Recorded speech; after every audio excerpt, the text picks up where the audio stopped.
Hey, Clan. So we have a Q&A.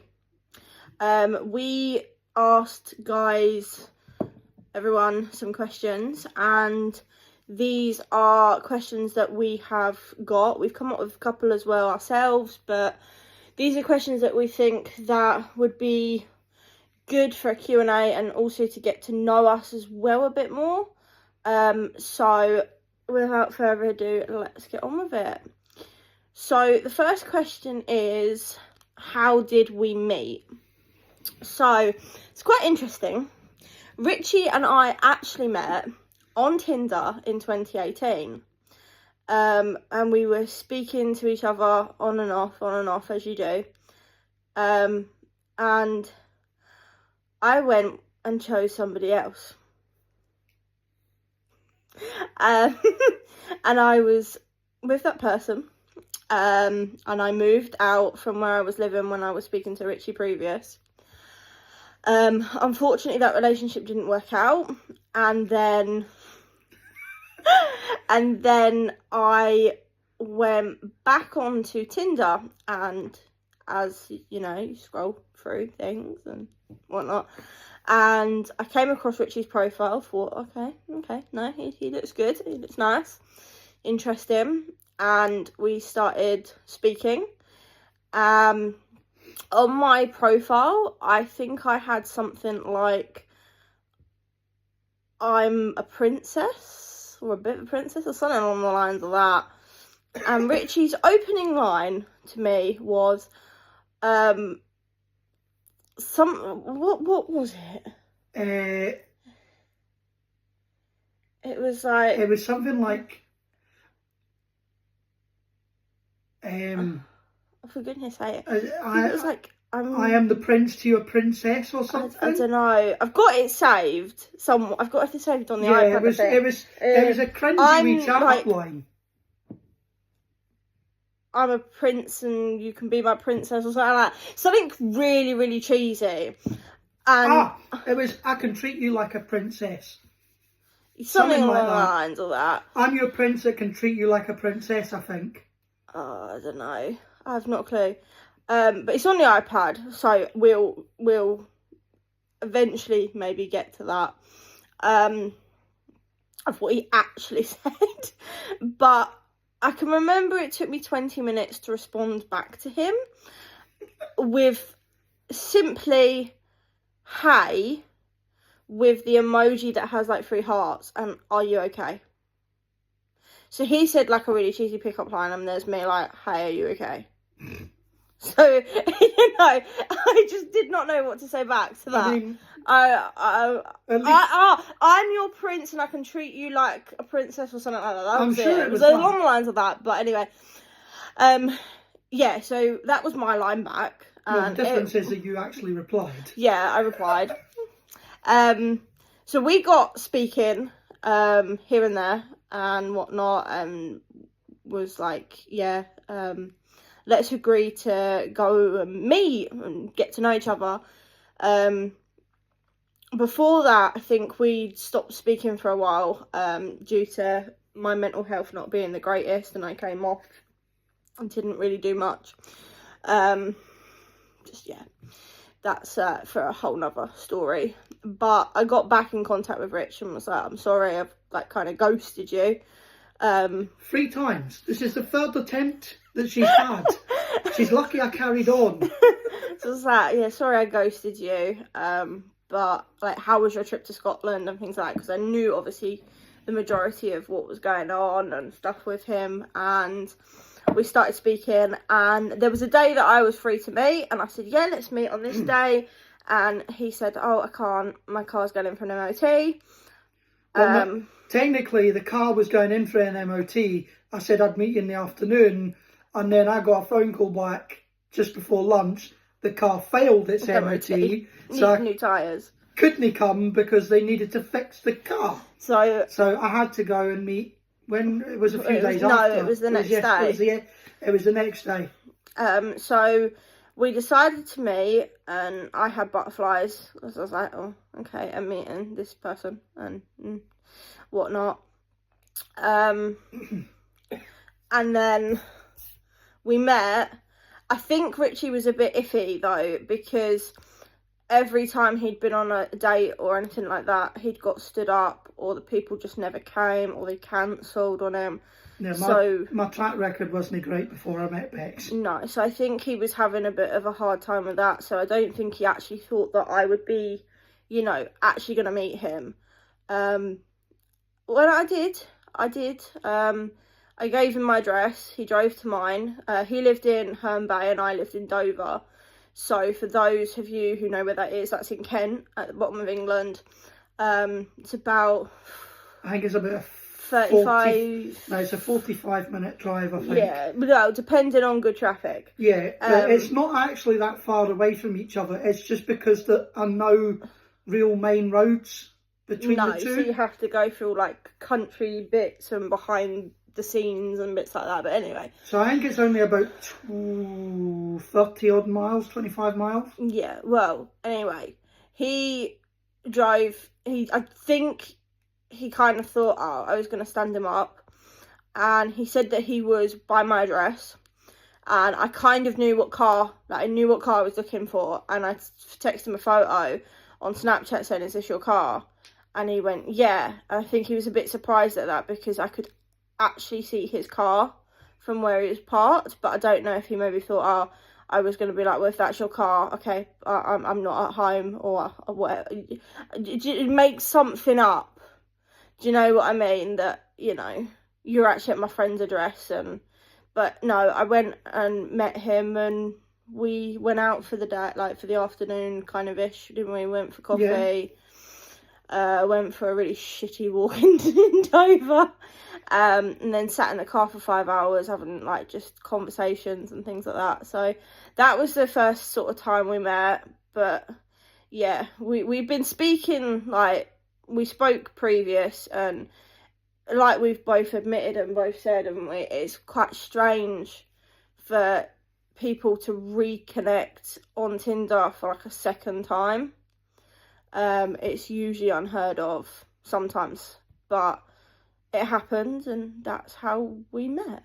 Yes, and it's led to this now. It's led to this.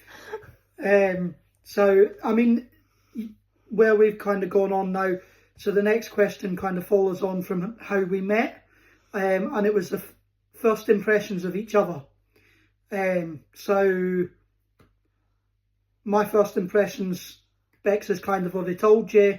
I was kind of expecting to be stood up. I was kind of expecting that I maybe wouldn't be meeting the person that looked like Bex on the profile, or yeah, just my dating track record before I met Bex wasn't great, and unfortunately it was just because of the people that I was meeting. They just obviously didn't connect with them or whatnot.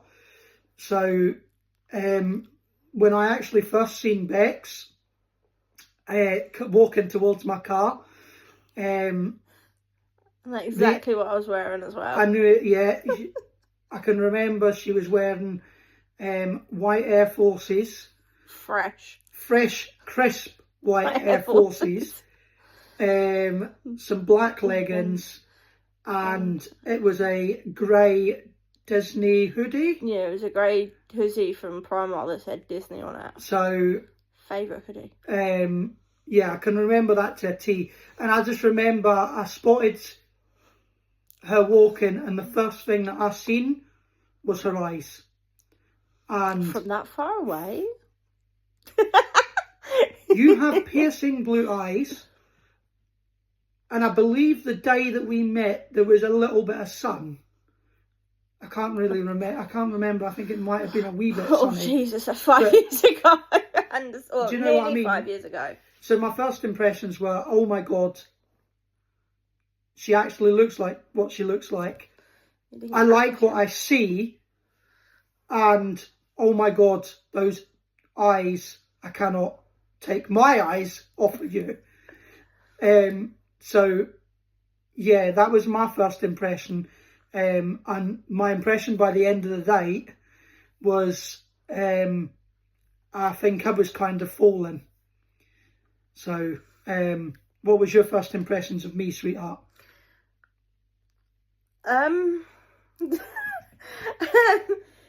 Well, obviously, I knew that you were Scottish, so I knew quite a bit from what you told me and stuff, so I kind of knew roughly what to expect. I mean, it's a very awkward. I've never been actually asked this question, so it's kind of like new territory to answer. But again, as horrible as it might be to some people, but he wasn't a pretty boy. So, like, you know, some people are, like, always, like, into their looks. They must look really, like, decent on a first date. Richie couldn't really have cared less what he kind of looked like. I mean, he'd put effort. No, but you'd put effort into it. Obviously, some effort in. It's not like I've done that. No, do you know, like, what I mean? They make sure that they've got a fresh new haircut. They've got really nice jewellery on, things like that. Rich didn't care about any of that. And that was really sort of quite refreshing, because it wasn't like somebody that was all into just their looks and nothing else. I thought he was cute. I thought he was really cute. I'd definitely say, like, when we sat down and we were having a drink and speaking to each other, it was nice to know that there was someone else who would talk as much as I did. Because I can talk for Britain. Well, I can now talk for Scotland as well. Yeah, no. It was, yeah, like I say, he was refreshing, really cute, and really good, like, he could actually hold a conversation, which was nice. She was also into me for my car. Yeah, the car was nice. Yeah, I regret getting rid of that car. That was a good car. That was a good car. Hey, never mind. So, Clan, just for your information, the car in question, it was a Ford Fiesta. Wasn't an ST line, but it was one of those sporty looking ones with the black rims, and it was a black car with a red roof. It was good. I mean, it was my pride and joy, and yeah, no, one of the regrets I have in life is getting rid of that car, because I absolutely loved it, and so did you. Yeah, I did. So now we've told you about our first impressions with each other. We'll move on to the next question that we've got, which is, did we think we would be where we are now? Now, my answer to that question is absolutely 100% not. No. I would never have thought at the beginning of our relationship that 5 years down the line we'd be where we are now. I still thought that we would be down in Kent. I still thought I would be in my career, which I was in. It wasn't that I wasn't happy in it. It's just that I didn't agree with some of the things that was happening. Let's just say it that way. So I wasn't in the best of place with my career when we first met, and as our relationship continued. And yeah, no, I wouldn't have thought that we'd have moved back up, or that I would have moved back up to Scotland in the 5 years. I wouldn't have thought that we would have had a daughter yet. I kind of assumed that we would have been married, though. I think that's one thing that we did kind of know that would have happened. But everything else and everything that we've sort of been through and overcome to where we are now, no, I wouldn't have thought that's where we would be. And I'm proud to be where we are. I'm proud to have Bex by my side and to be able to call Bex my wife. I'm proud to have the daughter that I've got. She might drive me up the wall, and she does. But I wouldn't change it for the world. So we'll move on to the next question. No, I'm are you going to answer? Sorry. But again, like I say, I agree with Rich. No. Obviously, I'd always imagine being married and having children and things like that. But everything that life's thrown at us over the past 5 years, to be fair, I'm surprised we're even still together. If that's being blatantly obvious, honest. Not obvious, honest. Because of all the stuff that's happened. But I would argue that those things have made us stronger. Yeah, no, they've made us stronger, 100%. So, no, I don't think that when we met we would be where we are now. I mean, we spoke about where we'd want life to take us when sitting in that car for 5 hours having a conversation. And we said about moving one day, like, we both wanted to live in Scotland. We both wanted a family. We both wanted to get married. So we had the same aspect in life and what we where we wanted it to take us. But I don't think we'd ever think we would be where we are. Oh, no. I mean, we shared the same common goals. Yeah. We wouldn't have ever thought 5 years down the line that's where we'd be. No. So the next question I've got, and it's a question that I'm going to put a little censor on this because it's going to be bringing up some topics that are going to be a bit much. But I would rather that we talk about them than not. So it's a bit of a sensitive subject. So I'm going to put a caution on this bit. Bit of a trigger warning.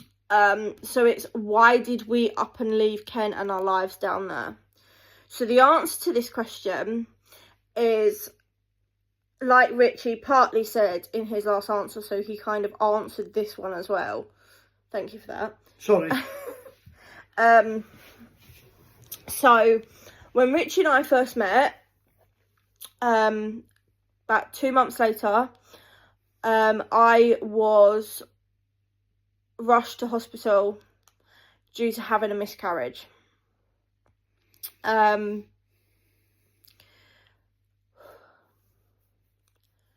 was 4 weeks pregnant. Didn't ever think that would happen, but unfortunately it did. I wouldn't say unfortunately, but fortunately I got pregnant, which was, in my eyes, it was too soon. I'd only known Richie so long, so it shouldn't have really happened, but it did. And, you know, there are plenty of people in this world it happens to. But obviously I didn't know anything. I didn't even know I was pregnant until the man, whoever it was, I can't remember, sat there and said, oh yeah, you're having a miscarriage. That then triggered quite a few months, I would say about 4 months in total, of self-harming, intent of taking my life. I'm not going to get into detail because it's not for here, but there was, I tried 4 times. Richie, like he said, wasn't happy in work. Yes, we had our family. I had my family, and Richie had some of his friends and family down in Kent. But his mum and his brother and his nan and granddad were up here. And the one thing he said to me is that he wants to spend more time with his nan and granddad in case anything happened to them. And my nan in 2020 had passed at the beginning of 2020, so I know what that feeling was like, that you wish you'd spent more time with your grandparents. Even to this day, I wish I could have both my grandparents here to talk to and be around and whatnot, but unfortunately life's a bit of a bitch. So yeah, and I think with all of that, it was just, we decided to take a holiday to come up here, and the minute we started walking around where we live and up the beach and going to visit some of his family, and things like that, it was almost like a weight was lifted off my shoulder. I didn't feel sad. I didn't feel unhappy. I had a wave of emotion that was like, oh, I love it up here. I love it. I love it. I love it. And it was calming, and there's so many emotions came over me. There's too many to name, but we left here, and I said to Rich, how would you feel about moving back? I think he was rather shocked that I'd said that, because I don't think he quite expected me to mention that. No. And when we got home, we spoke about, because obviously it's a big, I mean, it's not like moving 5 minutes down the road. It's moving, you know, over 400 miles away from everything that I've ever known growing up or anything like that. So it's a very big change, big step, big everything. So we sat for quite a few months and spoke about it. We came up here again for my birthday. We had a proper discussion and things like that about it.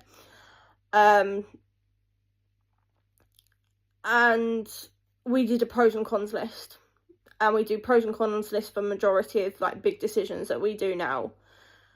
And there were more pros for moving than there were cons. So we came back up here one more time just to make sure it was definitely the right decision.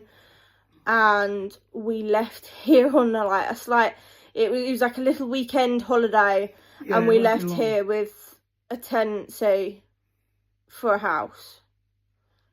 So the ball was rolling, and yeah, we just packed up our lives, and we had the help of Richie's mum, and she came down and she put everything in one of them big lift truck thingies, Luton vans, and she moved us up here. There are days that I think sometimes, like, did I make the right decision? Because I do sit there and I do miss my family quite a lot. But I did the right decision, and especially now for Ren, I've made the right decision by living here. And it's lovely where we live, and we fully, yeah, I definitely think that Ren, I definitely think that Ren thrives up here more than she would down in Kent. She's very sociable, so she probably would still thrive in Kent where it is busier. But I feel like she was born here, and this is where she belongs. Only if something really, drastic or a big life-changing thing happens with either myself or Bex, would then we make the decision to move away from Scotland. But it would need to be something that would be beneficial for everybody. It'd be another pros and cons list. Yeah, no, it would. So the next question we've got is, how did Ritch propose to you? Now, there's two different stories here. So the actual, will you, like, getting married and the question of that coming up wasn't like I was getting down on one knee or anything like that. We were literally having a really deep discussion one night, and it was late. I can't remember. It must have been about midnight, and we had gone on the edge of the bed. Yeah, and we'd gone on about our future and what we were looking for and what we were wanting to do and whatever. And it kind of like we all lined, like both of our futures lined up, like we both had the same aspirations, same goals, and everything, and everything else. And we just kind of then got into a deep discussion about getting married or whatnot. And then by the end of that discussion, we kind of said, well, do you want to get engaged? So we got engaged. So it wasn't even a, will you marry me? It was, should we get engaged? Yes. No, but then... But it was a mutual decision. Yeah. It wasn't just then thrust upon me. No. It was a both mutual decision that we agreed upon and said, yeah.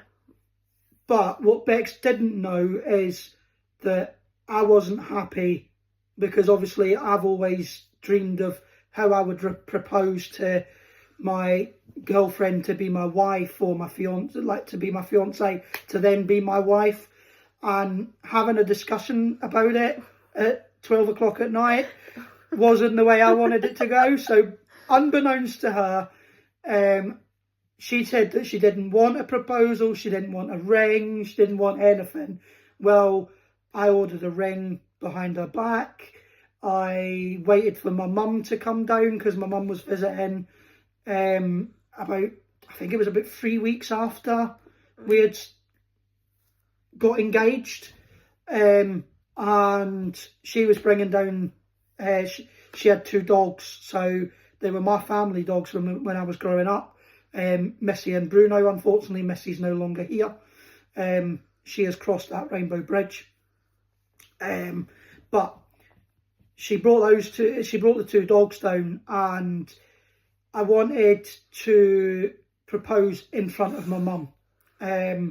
So what I did was I got it was like a wee red ribbon off of a gift box or something that I'd kept. And I took the ring and I tied the ring onto the ribbon. I put it around Missy's neck and tied it into a bow. And I just sent Missy through into the living room of the flat. I said, "Where's Bex? Go get Bex. Go see Bex." And Missy obviously came through. She was all excited. And Bex didn't notice it at first. And then she went, "Why have you got a ribbon around your neck?" And then she looked and saw the ring.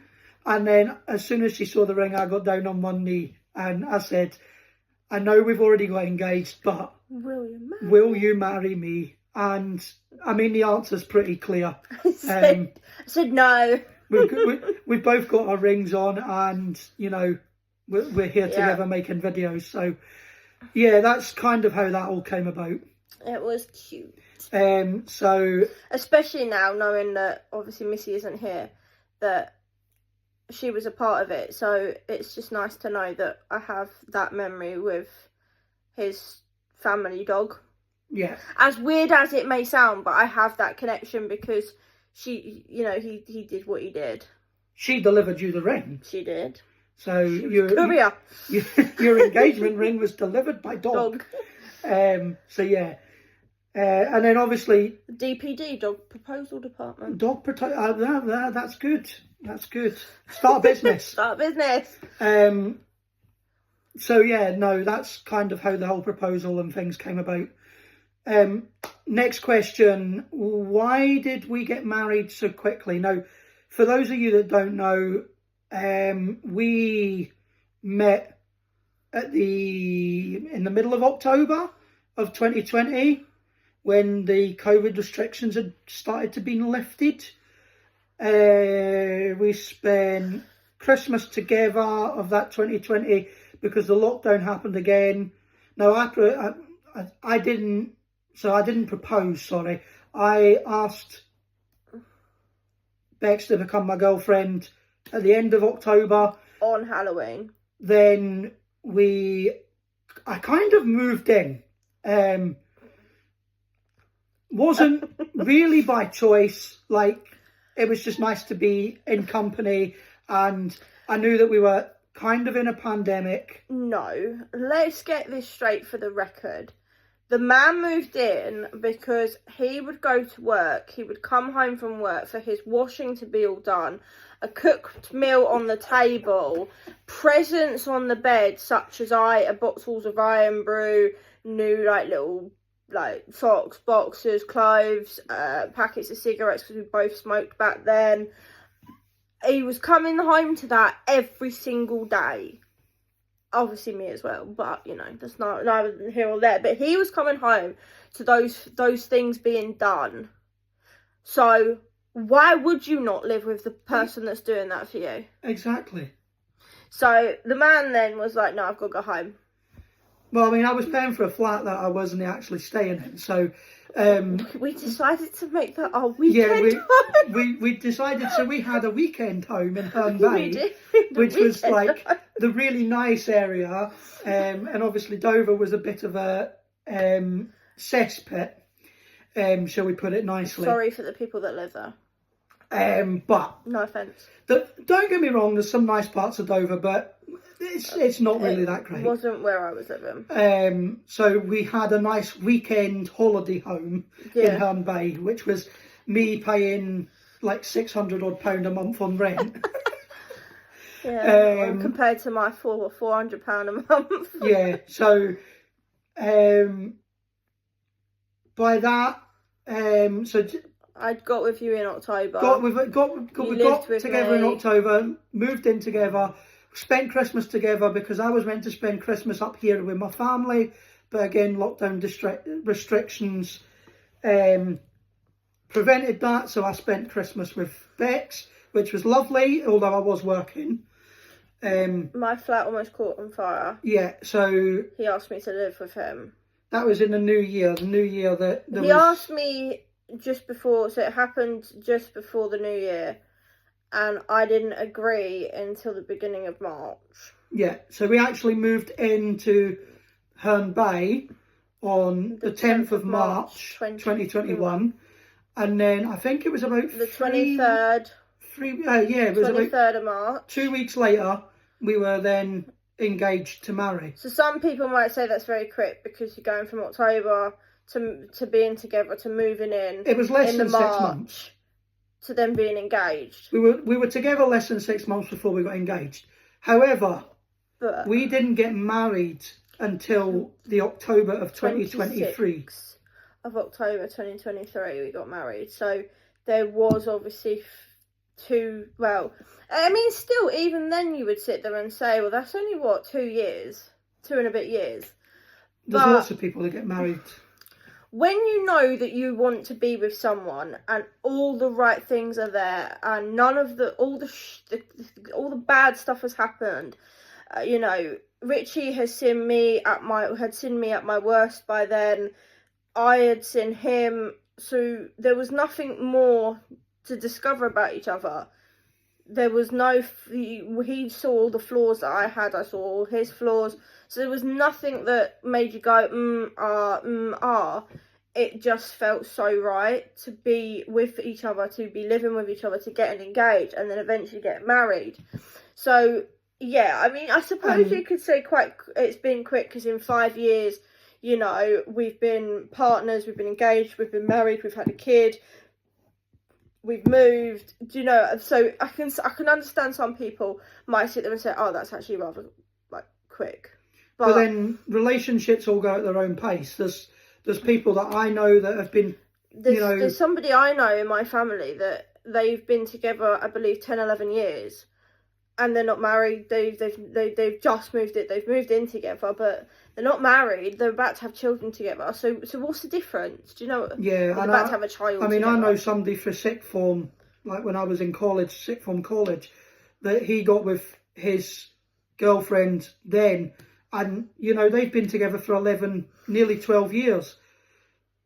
And they're not married. He's not proposed. I believe they live in a house together. But, people, each relationship's different. Yeah, every relationship. I knew that I wanted to marry Bex Christmas. Yeah. Of the same year. But I knew. Yeah. I just knew. So, some may say it's quick, others may say no, but to us, we feel it went at the right pace because now we have the rest of our lives to spend with each other and the rest of our lives to make memories as husband and wife. And, we've been through all that. We've done everything, and now we can just live our life together with our daughter, maybe another baby, eventually buy a house. There's so many more things that we can do, but we're married and we're doing it as a married couple and we're united. Yeah. So that's the way I see And that. we're kind of just enjoying every moment we have. Yeah. Hence why we started this, because it's something that we both enjoy and we've found enjoyment in it. So, you know, the whole reason we're telling you guys this is because we found a love for it. So the next question that I've got is, was Rem planned and how did I find out I was pregnant? So I will make this as quickly as I can.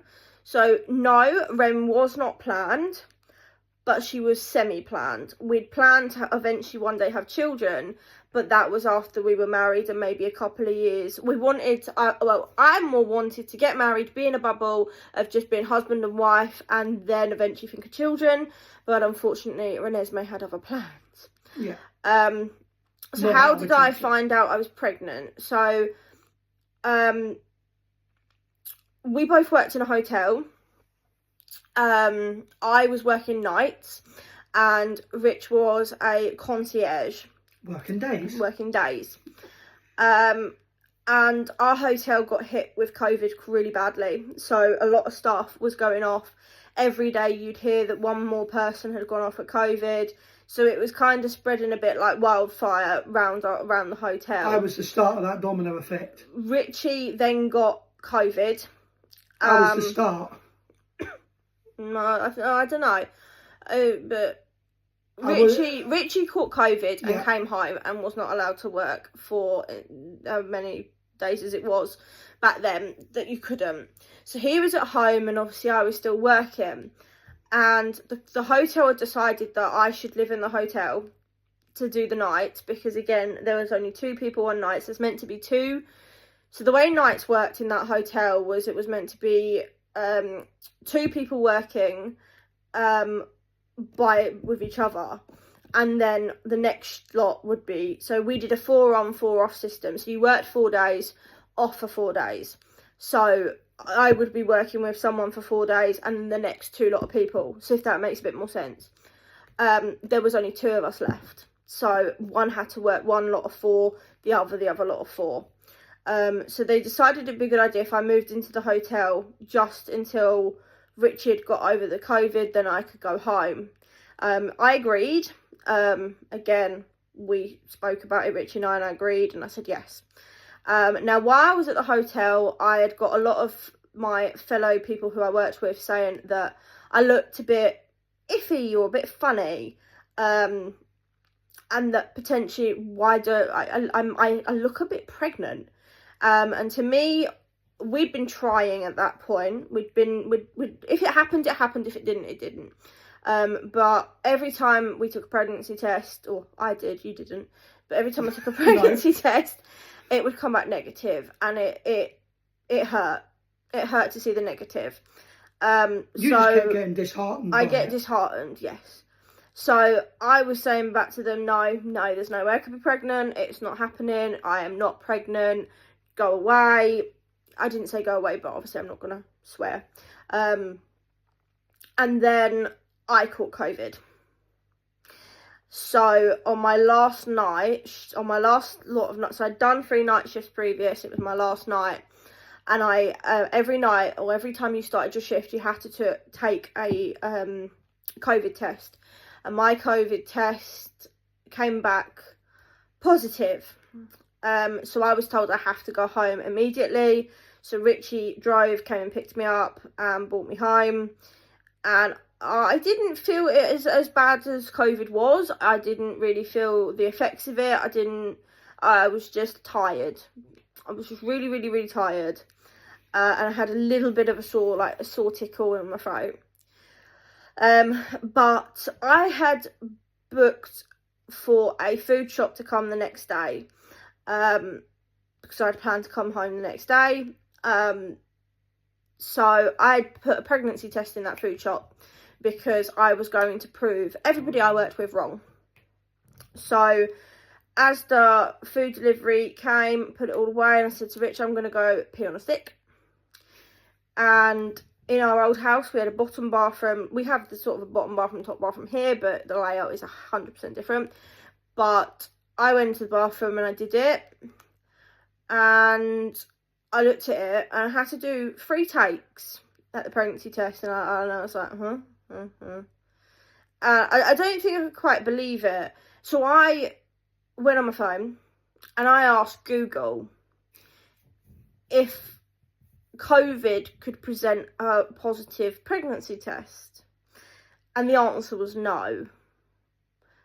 So I kind of finished what I was doing, washed my hands, walked out of the bathroom and looked at Richie, and then screamed, or tried to, with a sore throat.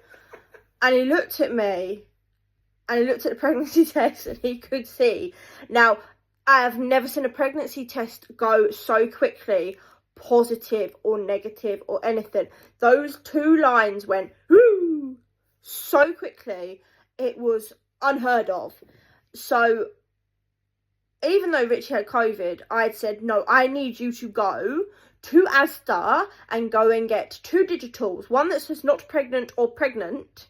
And then you need to go get how many weeks. So he'd popped to Asda with a mask on, gone and got them, came back, I did them. It came up again really quickly, pregnant. And it came up 3+ weeks. So I messaged Richie's mum, and I messaged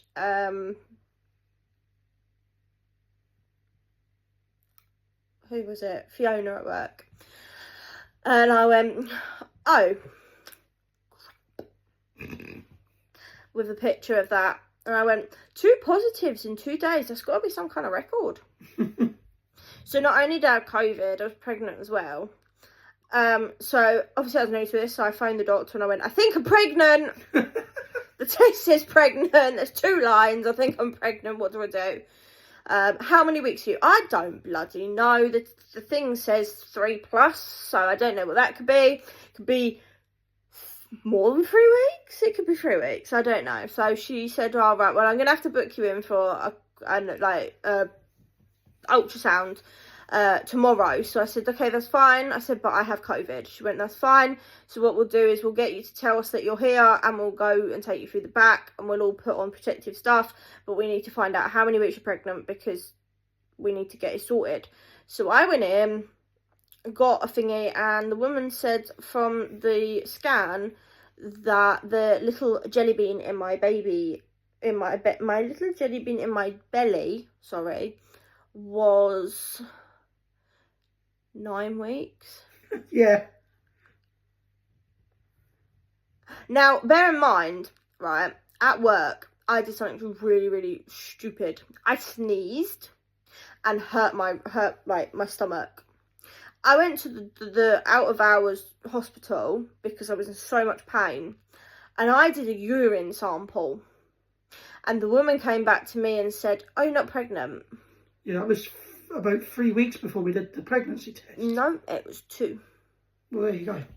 So, would that not have shown up? Would it? Should have done. Should have done, but it didn't, apparently. Or some poor sod. Or some poor sod got told that they were pregnant when it was in actual fact me. Or the woman just never did the pregnancy test and just went, no, it's not pregnancy. So yeah, so Ren, no, was not planned, but boom, she was there. And that's how I found out I was pregnant. 2 positives in 2 days. Big shock to the system, that. Yeah. So, as well.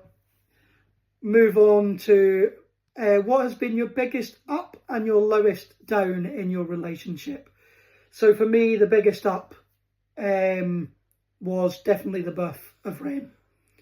I have not been happier in my relationship up until that point, and everything after that has been, I would say, it's the same. Ren and our wedding would be the biggest ups for me. Yeah, definitely. For me, Ren just tops it because because we created a life. We created a life. You know, we became parents. We became more than Richie and Bex, and I got to fall in love with you all over again, but as a mum. As a mum. So, yeah, Ren just tops the list for me. My lowest, or our lowest down, my lowest down in the relationship, probably would be right at the beginning when we touched on the subject of miscarriage, and you trying to take your life. So yeah, that was definitely the lowest downs. I would say our biggest ups and our lowest downs in our relationships are definitely the same things. Yeah. So I would be the same as Richie. It would be Ren and our wedding, and then me trying to take my life and the loss of our little one. So those, I mean, it'd be different if you're asking us as just one, and like as Richie and Bex. But in our relationship as Richie and Bex, that would be, I would say that those ones are the two. Yeah. The biggest ups and the lowest down. So the next question is a good question, and we're going to bring on a special guest for this question. So this is our special guest. So this is Ralphie Roo. And the question is, how did Ralphie become part of your little family? So this little man right here, so this little man right here was a shock to the system of our family. I will sit like this so he can watch and you can see him. We never expected to have Ralphie. No. Ralphie is and was a bonus. So we went down to my mum's. Spend a bit of time with my mum, and my mum has 2 chihuahuas already, and she wanted a third. So she had hunted down a chihuahua that she liked, and she asked that could we go and take her to see this chihuahua. So I said yes, that's not a problem, we can do, you know what, let's go for it. So we went to see this chihuahua, and I went in with her, and there was about in between 6 and 8 little chihuahua babies, chihuahua puppies, and they were all so cute. And she had her eye on one that was like fox colour, like she looked like a fox.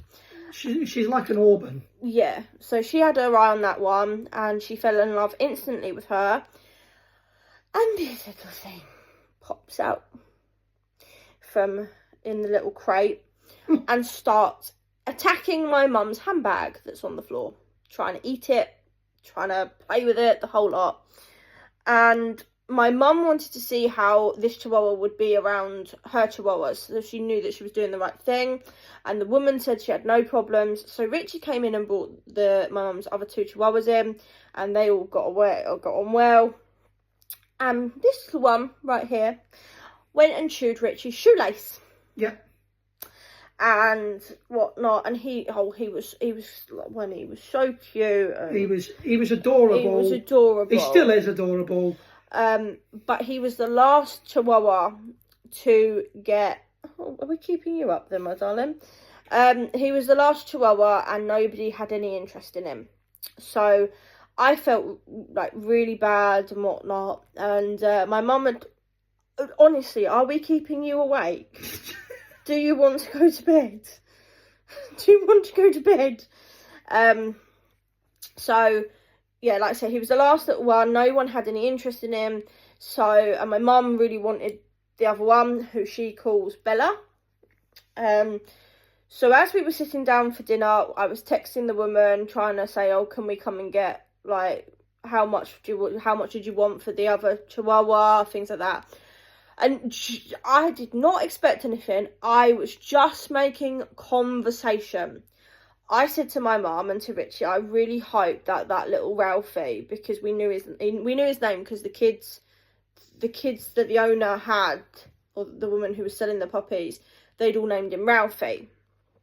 So I was like, oh, I really hope he gets a home, because it'd be heartbreaking if he didn't have a home. You know, he's so gorgeous, and he was so, like, wanting to spend time with people. He was such a people little doggy. So he was a little mischievous. Yeah. So I was really hoping that he'd get a nice home. And my mum turned around and looked at and gave Richie kind of a weird look. And they both looked at me and said, do you promise to look after And do you promise to walk? Now, me being me, I didn't quite exactly understand what the hell they were both on about. And then it clicked. And I went, I'm sorry, Mum, I can't afford a dog right now. Like, I don't have the money to buy him. And she went, no, I'll buy him for you. I'll get him for you. Do you want him? And without any hesitation, I looked at Richie and I looked back at my mum and I went, yeah. Yeah. That little doggy's coming home with me. He's coming home to Scotland and he's going to be loved and whatnot. And, you know. He is. He's very pampered. Spoiled and pampered little pooch.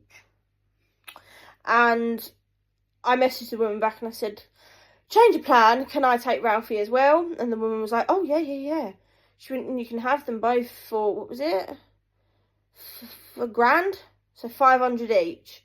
Yeah. I think she was wanting to get rid of them, to be fair. I will admit they weren't they weren't kept in the greatest way either. Bless their little hearts. So I said, yeah, and I want to come get them tomorrow. I said, that's fine, I'll take them and I'll come get them tomorrow. So we went to Pets at Home in the morning, bought loads of stuff for this little puppy to come home with us, and went and got him. And he's been part of the family ever since. Although Richie had said he wasn't sleeping on the bed the first night he came in the bed, and he hasn't left since. No, but now he's he's our little snuggle buddy in the bed. Well, so. as you saw earlier, as you saw in a few other videos, I think might have been before, or a video that's about to come out or something, I fell asleep with Ralphie. He's a good snuggle buddy. Do you want back up, Bubba? Come on then. There we go. You can go and lie down now. You can go. Thank you for being part. He's looking at me as if to say, do I get a sweetie for that? Would you like a sweetie? Daddy, go get you a sweetie. Oh dear. Come on then. So he's going to go get a sweetie. The sweeties are treats, but we call them sweeties. So, yeah, but no, I wouldn't change Ralphie for the world. He is such a charming little doggy, and I love him with all my heart. He's my baby. So Richie has the next question. Oh, sorry, let me just sit down. So the next question that we've got is, how did we make us a thing? Now, so this will be the story of how Richie asked me to be his girlfriend. Yeah. Now, this is an embarrassing story on my part. Because when I first met Bex, I had no forward planning whatsoever. So she came and stayed with me in Herne Bay the night before Halloween. We woke up on Halloween morning. We watched some films. Hold on, you're missing the part of the man had asked me to come over to spend some time with him. So I said yes. And he said, I'm going to make dinner. What do you like to eat? So I said, spaghetti. I love spaghetti. I love meatballs. I love the whole thing. What the man didn't ask me is my spice intolerance. Now, who the bloody hell puts spice in pasta and meatballs? Me? So he made me a dinner that I just casually moved the meatballs round the plate. She ate the pasta though. No, I didn't, Rich. I barely ate any of it. Look, Ralphie's got bloody doggy glitter on me. No, I moved the meatball around with the fork because it was spicy. He, bear in mind, sitting there going, yeah, and me, yeah. I was hungry. I was looking forward to this all day, and he served me freaking spicy meatballs and pasta. Yeah, and then we watched Aladdin because I said I'd never watched it, so we watched the first and the second one. Watched the animated and then the live action. Yeah. So yes, and then we woke up on Halloween morning. We snuggled up on the sofa, watched films. Majority of them were Halloween films, and then we went... Note quickly though, sorry. Note this down. Bear in mind, I hadn't eaten since probably lunch the day before. Right? The man then didn't feed me until dinner on Halloween night. No breakfast. No lunch. I wasn't the greatest host. No nothing. Yeah. No. He now sits there and says, oh, well, why didn't you say something? Well, what was I meant to say? I'm bloody starving because you make... Sorry. You make spicy meatballs. We're going to have to put a censored beep in there. Yeah, we're going to put beep in that one. Sorry. So, yeah, okay. But his hosting skills. Do you know what? An episode of Come Dine With Me, I'm going to give him a mark. A 3 out of 10. Oh, dear. Yes, no, it wasn't... My hosting skills weren't up to par. No. Let's just put it that way. But we then went to Pluckley Village and the Screaming Woods in Pluckley. Now, for those of you that don't know, Pluckley is a little village in Kent near Ashford, and it is reportedly the most haunted village in the whole of the UK. And the Screaming Woods are just outside of Pluckley, and they're called the Screaming Woods because there are screams heard coming from the woods every single night. There's meant to be ghosts and other things in there and things like that. I believe there's an episode of it on Most Haunted, if you've ever watched Most Haunted. But there's also there's loads of things. If you just look Pluckley up on YouTube, you'll see. There's loads of paranormal investigators that have gone there. There's loads of YouTube channels that have gone there. Just as again a quick backstory, the reason we went there is because I and Richie are very hooked on the paranormal. We like it. We believe in it. All of that lot, so that was, and especially for Halloween, it was probably the perfect place to go. Yeah, I mean, I'd been there a couple of years prior with my best mate James, and I wanted to take my partner, or soon to be partner, I was about to say, there for Halloween. So we did. Obviously, it was quite funny way of courting. Well, yes, Most haunted village and woods in England, but yeah, might as well. But you enjoyed it. Oh, I did. And, you know, there was a lot of people there because it was Halloween, so there was a lot of people jumping out, scaring each other and things like that. But we didn't have any torches, or I had a little torch that was in my car for the, like, fixing it in the toolbox or whatever. And Bex actually went further into the woods than my mate James. So she... definitely won Snaps that one. For me. Yeah. Although I could feel something following us, so that's when I said, "Let's get the hell out." Yeah, of we got the hell out of there, but it was fun. It was fun. But I ruined a pair of shoes. Well, yeah, and then we drove back to Dover. Yeah, but we went via McDonald's, so we had a McDonald's for it wasn't for dinner. It was like a late night snack. Yeah, so the man didn't even give me dinner either. Sorry. She got a late night snack. She's still alive. She's fine. Yeah, because we would then put Only Fools and Horses on when it was available on Netflix. Yeah. So then I went back, and then just as so we'd spent a bit of time together at her flat, and then I got to, just before I went to leave, I turned around on her doorstep, and... the man went, "Will you be my girlfriend?" So with that, I was happy, and I said, yes, I will. Do you want to know his next response? "Okay, I'll speak to you tomorrow." I'm going home. I didn't pack a bag. And walked down the stairs. Proceeded to walk down the stairs. Gave me, I think it was like a kiss or something. And went, "Okay, I'll speak to you tomorrow." Now, I could have said a multitude of things. But I went, "Please text me when you get home safe." But I was annoyed that the man hadn't thought this through and packed his work stuff because he had work the next day. So the man should have packed his work stuff, should have done. kept it in the car, and even if it was a no, he could have then gone home. But if it was a yes, he would have been, well, would you like me to stay? Because I've come prepared to stay the night, just in case. And I would have said yes.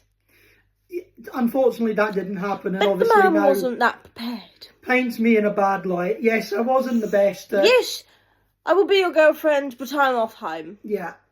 I mean, I'll see you tomorrow, darling. I have definitely come on leaps and bounds since that moment. I still can't. I cannot get over that. The fact that the man went, will you be my girlfriend? She's taken that to her deathbed. I'm going home. I've got work the next day. She's taken it to her deathbed. No, but out of all the things, you could have asked me in the morning. You could have... Do you know what? You could have asked me while we were at your flat, and it would have been, you know, just as nice. And then I would have said, well, yes, and then you could stay the night, so pack a bag. Yeah. But the man just didn't think it through and thought, okay, the minute I'm about to walk out the door to go home, I'm going to ask her and bombard her with a question quickly. So, yes. I mean, I said yes, but it was still the point of... You could have stayed here. Could have stayed. If you'd just packed a weekend bag. Pack a bag. So the note to self, people, if you're going to ask your girlfriend if you're going to ask that question of your girlfriend or whoever, boyfriend, whatever, you know, pack a bag in your car as a just in case. Learn from me. Learn from Richie's mistake. Moving on. Moving on.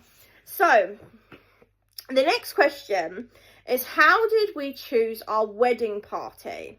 So, I will go first. So, I chose my wedding party quite quickly. I knew who was going to be in my wedding party. So, I had chosen one of my cousins and said to her, will you be my maid of honour? And she agreed. I knew it was always going to be somebody from my family. I then thought, well, I want someone else from my family. So I asked another cousin and she said yes. And I knew I was going to ask her. We'd been bridesmaids at a previous cousin's wedding many, many years ago. And I really liked the cousin. So she said yes. And that was that. I then went and asked my best mate. She became my best mate rather quickly. So she was her husband or her partner at the time was best mates with Richie in his previous, when we first met, form of work. And he had invited us to their wedding. And when we moved up, she comes up to Scotland because her family lives in Scotland. So they said, well, why don't we meet in Edinburgh and go and have like a couple sort of day out. So we agreed, and I thought this girl was going to be some, you know, tall blonde bimbo, but in actual fact she was so down to earth, so lovely, and you know, I'm very thankful that, you know, she is my best friend. But even if she was a tall blonde bimbo, she would have been my best friend neither what. But she is my best friend, and yes, we'd only known each other we hadn't known each other very long, but she'd gone through the whole wedding process, and I knew that if I wanted someone there by my side through it all, who's going to be supportive, help me out, no questions asked of the stuff that I want to do. And I asked her, I mean, I could have chosen a better day to ask her, but I asked her on her wedding day. So, sorry if I stole any limelight, but it was the only opportunity that I could think of, was like, oh, by the way, will you be my matron of honour? Oh, but also, could you be our child's godparent as well? So I kind of did two blows at her that same day. So I'm so sorry. Yeah, but she was probably... you know, I have ADHD and autism. So when an idea comes into my head, I have to do it there and then. I have to ask the question, otherwise it will go out my brain and I'll forget. But I knew it was going to be her from like the minute we started speaking, becoming best friends. So I then asked her and she said yes. I think she now regrets saying yes, because every single day I was on the phone to her going, I need help, this is stressful, or this has happened, or what do I do for this? But no, I would not have chosen, could not have chosen a better person to be a matron of honour. My maid of honour unfortunately couldn't make it, so I'd also asked her sister to be, so my other cousin, to be my bridesmaid as well. So she was still in it, but I then just asked another cousin to be my maid of honour. So I had a maid of honour, a matron of honour, a bridesmaid, and a baby bridesmaid, which was our daughter Esme. So, Richie, how did you choose your wedding party? Oh, I mean, my wedding party basically chose itself. So I had the idea of having two best men because I couldn't choose between my brother and my best mate James. So I kind of went to somebody for advice, and that somebody said, oh, you can't really have two best men. And I said, well, technically you can if it's my wedding. And they went, well, no, you really should just stick with one. So I decided I was going to stick with my brother, but then I spoke to my best mate James about it, and we had a deep conversation about it, and I changed my mind and went with what I originally wanted, and I had my brother and my best mate James as my two best men. And then on top of that, I had Alex, who's my other best mate from the previous work that I worked in, and he's actually the husband to my matron of honour, Bex's matron of honour, Michelle. So, you know, Alex, they kind of came part and parcel with each other. Yeah, but Alex was already in my wedding party before Michelle was in yours. No, we'd asked them both at the same time. Did we? The same day. Okay. But we were thinking about like who we wanted, and we didn't until they said yes, then it was all finalised as to who was going to be in it, because we didn't have anybody else if they had said no. No. So, I mean, that's who I had, and they basically chose themselves. Richie did have another person. I did have somebody else, but again, he took a back seat from being one of Richie's best friends, and hurt Richie in more ways than I can explain. So he then became off that list. He never turned up to the wedding. He never turned up to Richie's stag party. He didn't involve himself in anything, and the friendship was lost. It came back and it's been lost again, and it's been lost for quite a while now. So that's done and dusted. But we're not going to talk about that. No. It is what it is. But I love the wedding party that we chose. I'm glad I went with them, and I would not change it. You know, I had a maid of honour. I had obviously my little baby bridesmaid. I had my bridesmaid. But to me, I would say my biggest person and my biggest part of my wedding party was Michelle, because she helped me out with so much, and I thank you. Yeah, no, I'd probably say that, I mean, it was a group effort, but my wedding party was definitely, you know, James definitely had a big hand in it, so, you know, I hold my hands up, James done really well. Alex also stepped up, and obviously my brother's got quite high level autism, so he did what he could, and you know, I couldn't have had the three best men in my corner. for my wedding day. So yeah, I hold my hands up and I thank every one of you. yeah, we thank you. So the next question, yes please, I will grab a drink. So while Rich is grabbing a drink, I'm going to answer this question because I'm probably the better person to ask this question. Answer this question, blah blah blah blah blah. Did your wedding plans transpire into the actual wedding day? So no, they didn't. So our wedding was obviously the 26th of October 2023, and we'd found a place about 5 minutes from where we lived, and it was so beautiful, so gorgeous, and the name was beautiful and of the place, and it fitted in with what I was going to do.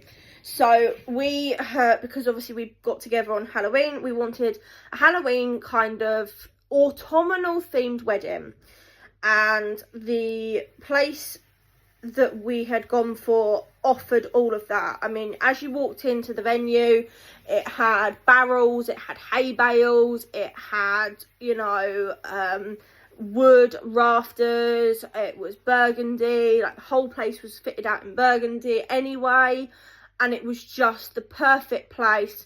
Like I cannot tell you how perfect it was. So we were so quick to say yes, we want it that day. Da da da da. There you go, my Thank baby. you. So we were very quick to say yes, we wanted it. I knew what I wanted. I knew I wanted hay bales, barrels. I wanted, you know, the kids to be able to do pumpkin carving. I wanted pumpkins down the aisle. I wanted to do pumpkins with fake flowers in for the middle of the table. Richie was going to be in burgundy. All of my bridesmaids, all of my wedding party were going to have burgundy dresses. We'd already looked for them. We were all about to order them.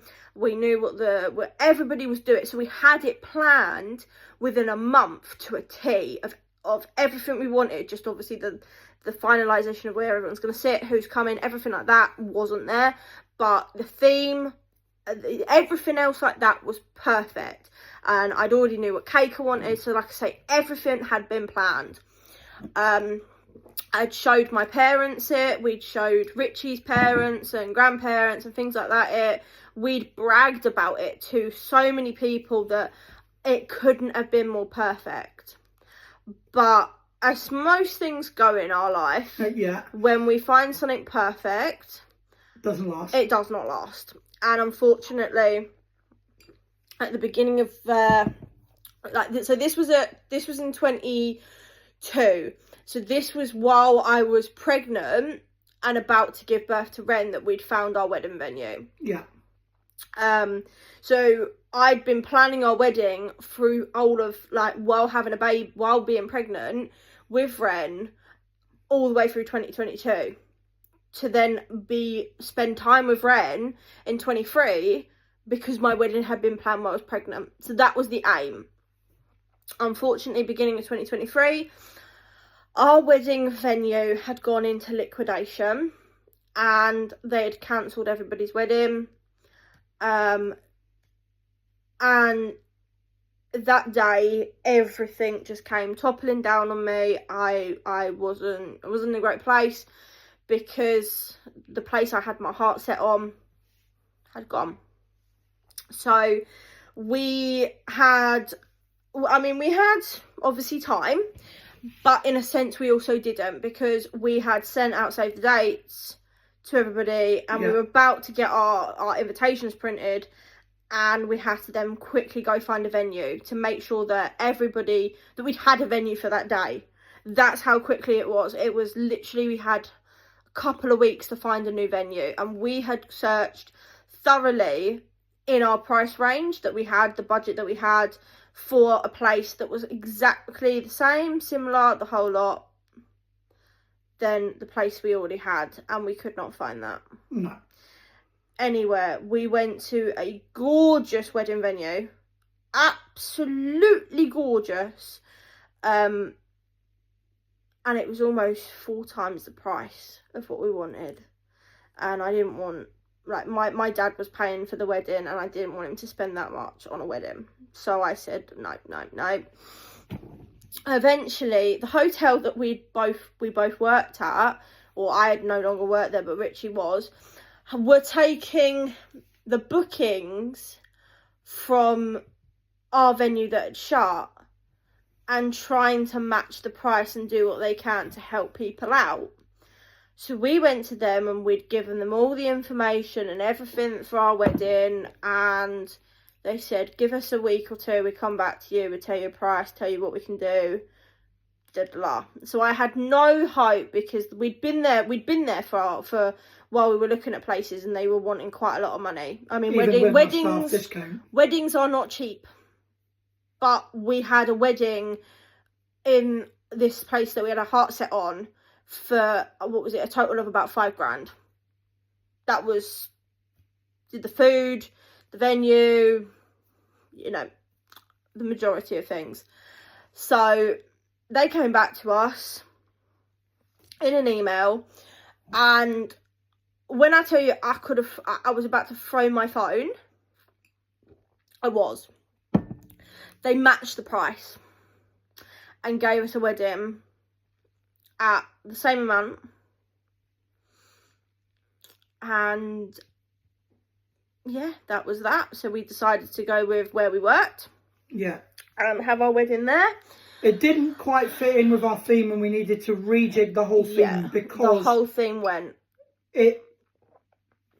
We went from rustic to quite a modern upper class hotel.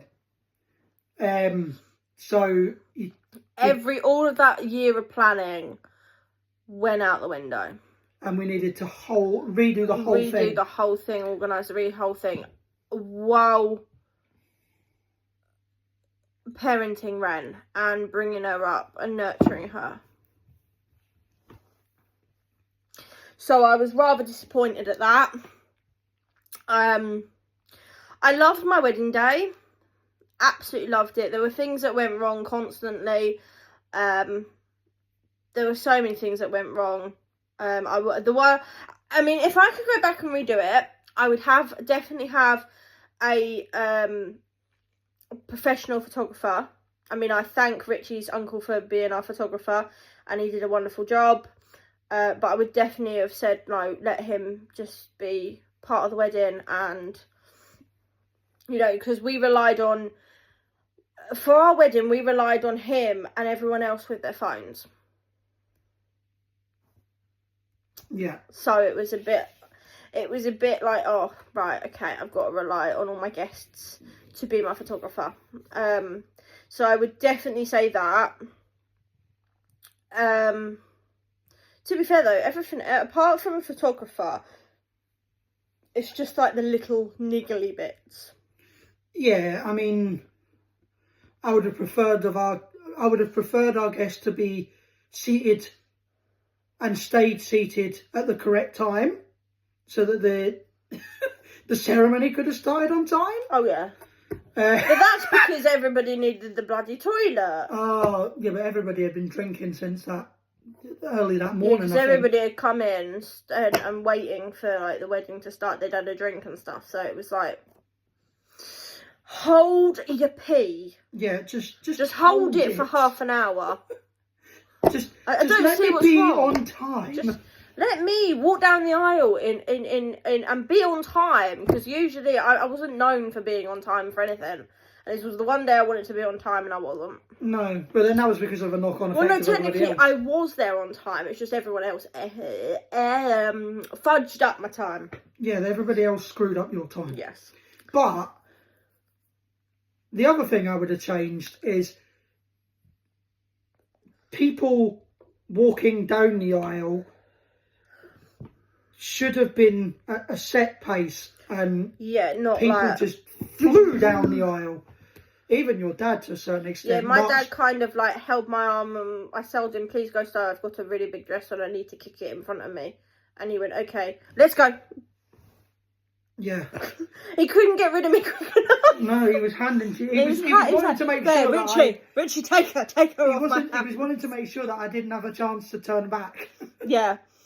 So the last question we've got is a question that Richie's going to speak about, and then I will, and then like I say, it's the last question. And thank you guys for sticking with us for this long Q&A. I know it has been long, but you've got to know us a bit more. You know, we want to tell you about ourselves, and we want you to get to know us and our motivations behind what we're doing, basically. So the last question that we've got, so just before I go on to this last question, I do want to do a shout out to Michelle to thank her for helping come up with quite a few of these questions, because she sent in quite a few. So thank you, Michelle. Yeah. And thank you to the account that commented on our second video, our day in the life of.